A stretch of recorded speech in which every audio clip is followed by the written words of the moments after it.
आज गुरुवार आहे, सो मी गेलेली केंद्रात. बट त्यापूर्वी ॲज युज्युअल मी मॉर्निंगला गेलेली आमच्या गावातील मंदिरामध्ये.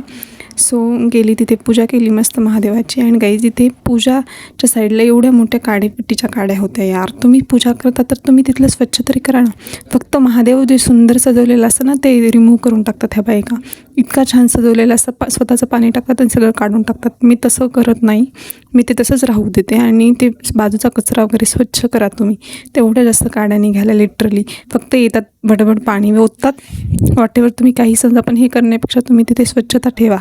आणि त्यानंतर मी घरी आल्यानंतर आज मला गुरुवारचा उपवास आहे, बिकॉज मी रिसेंटली उपवास पकडते आहे गुरुवार. सो एक माळ जपते मी, रिसेंटली पकडते आहे श्री स्वामी समर्थांचा. मग ती माळ वगैरे जपली. त्यानंतर नैवेद्य दाखवायचा होता देवाला आणि मला जिंतूरला केंद्रात जायचं होतं. सो मलिदा केला, देवाला नैवेद्य दाखवला, गाईला पण दाखवला. त्यानंतर मला छोटीशी भूक लागलेली बिकॉज मी रात्री जेवली नव्हती. सो छोटासा लाडू खाल्ला. त्यानंतर कपडे धुतली. हो, मी घरी असल्यावर माझं रुटीन असंच असतं. अँड आईने रात्री शेंगोळे केलेले. देन मी गेली केंद्रात जिंतूरला. मस्त केंद्रात दर्शन वगैरे घेतलं. आणि that's it for today. Okay then bye.